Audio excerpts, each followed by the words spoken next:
susunod na Sineserye dito sa One Screen. Sola y va a cambiar su suerte de su barrio querido se fue a poder comer y a mucha honra. María la del barrio soy, de chamaca locamente se enamoró y por curar dolencias se desquició. Cuando la dejó, María, María la del barrio, no, no llores más. María, María la del barrio, por tu amor él regresará. Soy María, María la del barrio. que de mi corazón se adueñó, todas mis ilusiones se llevó. Soy María, María la del barrio. Que regrese a mí, le pido a Dios, porque yo me pierdo sin su amor. Soy María, María la del barrio.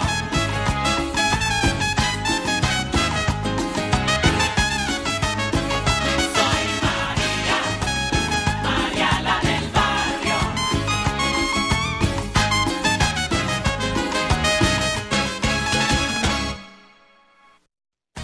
Ang totoo, duwag ka talaga. Dahil sa halip na harapin mo kaming dalawa ni Luis Fernando. Wala kang awa sa isang bata na wala namang kasalanan sa'yo. Nabalot ka na ng kasamaan. Umalis ka na sa bahay ko ngayon! Hindi ako aalis dito nang hindi ko nasasabi ang kailangan kong sabihin sa'yo, Soraya. Pakialamera kang basurera! Maghanda ka na, Soraya. Dumating na ang katapusan ng kasamaan mo. Nang dahil kay Aldo Boy pa si Esperanza, si Alicia at ako. Sana lang. Ipinagdarasal ko na buhay pa si Aling Esperanza ngayon. Hindi ba magkakaroon ng komplikasyon kung dadalhin siya sa ospital? Anong ibig mo sabihin komplikasyon? O, ibig ko sabihin, ikaw nang bahala sa kanya. Ikaw ang gagawa ng death certificate pag namatay siya. Siyempre naman. Pero kailangan ko ring i-report ang nangyari. I-report mo? Ganun ba? Bakit? Senyora, may mga reklamo na inihain laban sa inyo. At obligado kaming magsagawa ng investigasyon. Yung lalaki. Lalaki? Sinong lalaki? Si Nando, Fernandito. Senyora, hindi ba sinabi niyo na matagal niyo nang hindi nakikita si Fernando de la Vega? Sir, alam niyo, desperada ang batang yan. Sobrang desperada. Dahil alam niyang maaaring patay na si Esperanza. Dalhin niyo na siya sa ospital. Kailangan matingnan siya ng doktor. Patingnan niyo lahat ng galos niya. Ospital? Bakit mukhang tutol kayo, senyora? Hindi. Hindi sa ganoon. Teka, kukuha lang ako ng sweater at aayusan ko din siya.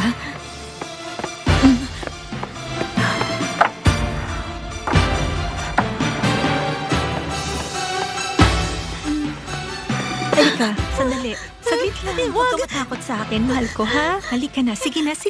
Dadalhin ka nila sa ospital para matingnan ka. Ha? Huwag ka mag-alala. Pupuntahan kita doon. Sige na.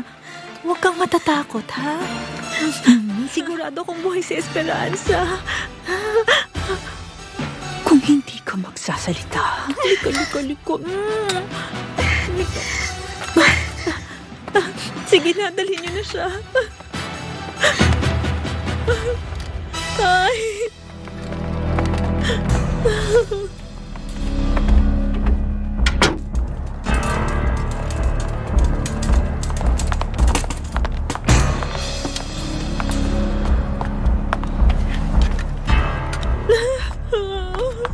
Alicia.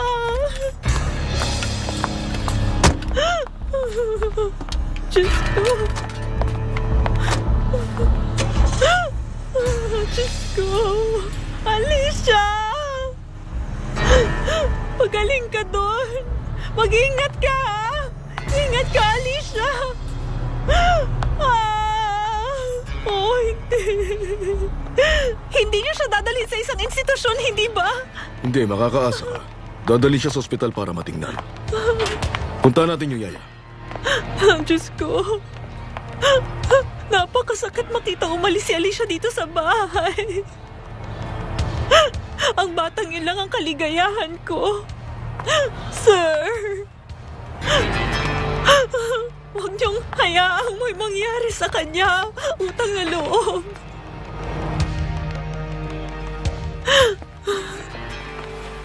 Kumusta na siya? Malala ang lagay niya. Camilo, siya si Dr. Del Junco. Isa sa pinakamagaling na doktor sa Mexico. Magandang araw. Magandang araw. Camilo Macias. Doktor, ano naging resulta ng pagsusuri mo sa kanya? Nagtamo siya ng malalang trauma sa isang bahagi ng utak niya. Oh, Diyos ko. Nakakalungkot ito. Napakabait mo para mangyari to, Esperanza. Anong mapapayo mo, Doktor? Dali na natin siya sa ospital. Nakakaawa si Esperanza. Ano na lang ang mangyayari sa akin at kay Alicia kapag nawala ka? Nasaan na si Lola? Nauna na silang umuwi. Bakit para itong isang party? Napakaraming taong dumalaw sa'yo. Parang halos buong tenement pumunta para dalawin ka rito. Ganun ka nila kamahal. Mukhang magaling ka na, anak. Opo, Papa. Talagang napakasakit na nangyari pero nabawasan na ang sakit ng ulo ko. Papa, anong nangyari kina Alicia at Aling Esperanza? Anong oras ito nangyari? Bago mag-umaga. Anong oras ka nila tinawagan? Mga 10:00 ng umaga. Bakit natagalan pa bago kayo tumawag ng doktor? Madami akong tinawagan pero walang sumasagot. Isa pa, hindi ko akalaing ganun na pala kalala ang lagay ni Esperanza. Anong sabi sa'yo ni Senyora Soraya? Ang sabi niya may nangyari daw pong masama sa anak niyang babae. At sa pag-aalala ng yaya, nahulog po ito sa hagdan mula sa pinakataas. Alam mong kailangan mong i-report ang insidente. Oo naman. Gagawin ko po yun. Sige, Doktor. Kung pwede dito ka muna hanggang sa dumating ang ambulansya. Sige po. At kayo po, Senyora. Inaaresto namin kayo at kailangan niyo sumama sa amin sa aming opisina.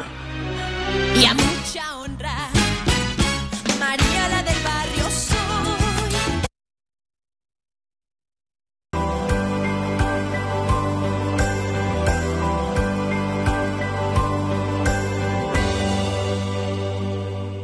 Sa ibang bagay naman po. Sandali lang po, sir. Sinabi ko naman sa inyo na wala akong koneksyon kay Fernando de la Vega. Isa pa, paano kayo napaniwala na sinasaktan ko ang sarili kong anak? Ang batang sobrang minamahal ko. At sinong nagsabing minamaltrato ko ang isang matandang babae? Nang nalaman kong nahulog siya sa hagdanan, agad ko siyang dinala sa kwarto ko. Inihiga ko siya mismo ng dahan-dahan sa sariling kama ko, sir. Pero yung pong reklamo sa inyo at trabaho kong isama kayo sa presinto. Sinabi ko na ho, may karapatan kayong kumuha ng abogado. Isang kabaliwan itong nangyayari. Yun po ang batas. Naintindihan mo ba? Ano ba? Ginagantihan nga nila ako. Maniwala naman kayo. Pwes kung ganun man, linawin natin para makalaya kayo. Hindi pwedeng walang maiiwan dito sa bahay ko. Sige na, Soraya. Kung talagang wala kang tinatago, sumama ka. Tama ka. O sige. Pwede naman siguro ako magpalit ng damit, ano? Siyempre naman po, Senyora. Sa labas lang ako. Hinihintay ko pa yung tawag ng agent na naka-assign sa kasong ito. Ay, kailan kaya siya tatawag? Ano mang oras, anak? Binigay ko sa kanya ang numero ko. Kaya huminahon ka na, anak. Pinangako ng agent sa papa mo na kukunin nila sina Alicia at Esperanza dun sa bahay. At aarestuhin nila si Soraya ora mismo. Ba't di natin subukan tawagan para makakuha ng impormasyon? O sige, nandito. Tatawagan ko siya sa labas. Sasamahan kita, mahal ko. Sandali lang. Mabuti naman maayos ng lagay mo. Alam mo, tita, mabuting tao si Aldo. Si Aldo? Oo. Hindi siya masamang tao. Buhay ako ngayon dahil sa kanya. Hindi pa bumabalik si attorney? Luis Fernando de la Vega. Oo, salamat. Baka nasa bahay pa rin siya ni Soraya. Sana naaresto na siya.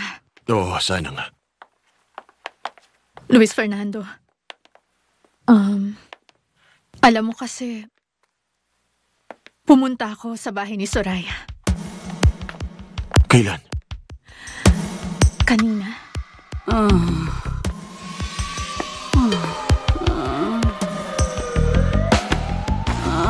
Dumating na ang ambulansya. Talaga bang nahulog siya sa hagdan, Soraya? Oo, Doktor. Nasaktan siya dahil nahulog siya sa hagdanan. Yan ang kailangan mong ilagay sa report mo. Magkano ka ba? Di bali na. Mag-usap na lang tayo pagkatapos.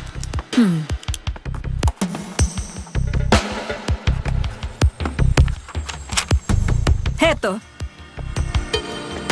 Sobra yan kaysa sa singil mo. Nahulog siya sa hagdanan. Maliwanag? Kukunin na ang pasyente.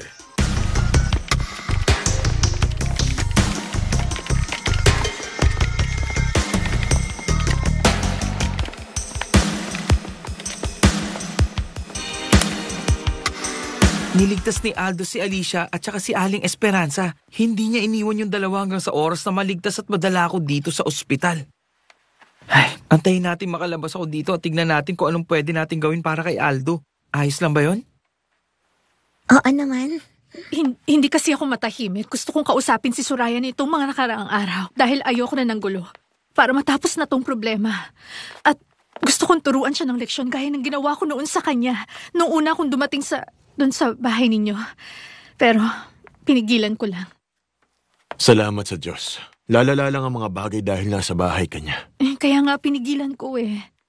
Tinanggi niya rin ang tungkol kina Alicia at Esperanza. Tingin ko hindi nagsisinungaling si Nandito. Hindi. Narinig ko si Alicia na umiiyak doon. Humahagulgol. Tinatawag niya si Esperanza. Luis Fernando, totoong nababaliw na si Soraya. Yun lang ang tanging dahilan kung bakit nagawa niya yun.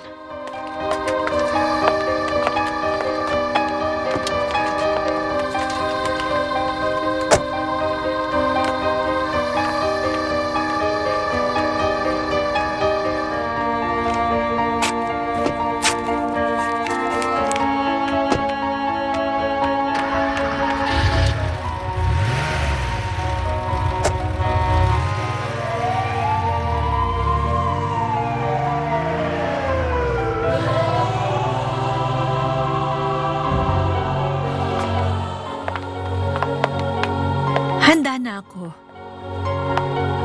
Makakaalis na tayo anumang oras. Alam kong di tayo magtatagal dahil inosente ako. Tara.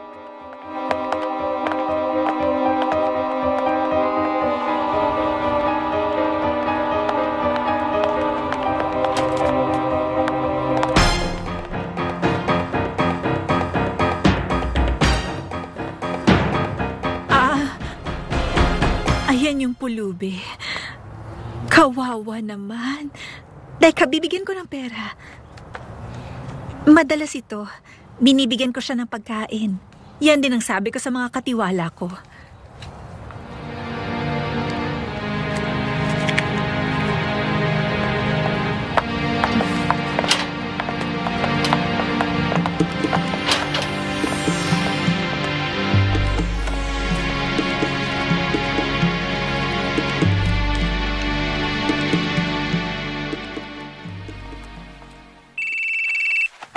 May tumatawag. Attorney de la Vega. Ako nga. Si Macias po ito, taga-presinto. Sasabihin ko lang sa inyo na si Soraya Montenegro ay hawak na po namin ngayon. Ano sa tingin mo? Malubha ang lagay niya. Kailangan niya magamot agad. Maraming salamat po, Agent. Naaresto na ba siya? Oo, mahal ko. Sina Alicia at Esperanza. Critical si Esperanza. Ay, Diyos ko. Kawawa naman siya. Nadala na siya sa ospital. At pati na rin si Alicia. Anong nangyari kay Alicia? Inoobserbahan siya. Nung dumating ang agent sa bahay ni Soraya, nakakulong si Alicia doon sa kwarto, nang hihina. At meron siyang mga galos sa katawan. Sa ngayon, wala nang lahat doon sa bahay ni Soraya. Teka, mahal ko. Lilitisin na ba ngayon si Soraya? Magsisimula agad ang investigasyon. At itataas ito sa husgado. Makukulong siya. Pasasaan ba't lalabas din ang katotohanan? Matatapos na ang pagiging salot ni Soraya sa lipunan. Bakit? Bigla mo na lang naisip na gusto mo na lang umalis ng Mexico. Opo, Papa. 2 o 3 linggo siguro. Bakit, Aldo? Para kalimutan si Tita. Pwede mo siyang kalimutan nang hindi umaalis. Hindi yun madali, Papa. Total, di mo naman ako kailangan. Huwag mong sabihin yan. Ikaw lang ang pamilya ko rito. Siguro pagbalik ko dito, babalik ako sa eskwela. Pues, gusto ko yung ganyan. Maricela. Attorney, nasa linya si Mrs. Montenegro. Soraya? Opo, sir. Mukhang meron po siyang problema ngayon. Ilipat mo siya sa linya ko. Soraya. Attorney, puntahan mo ko dito ngayon din, please. Inaresto ako dahil sa maling pambibintang. Isang paghihigante. Puntahan mo na ako. Y a mucha honra.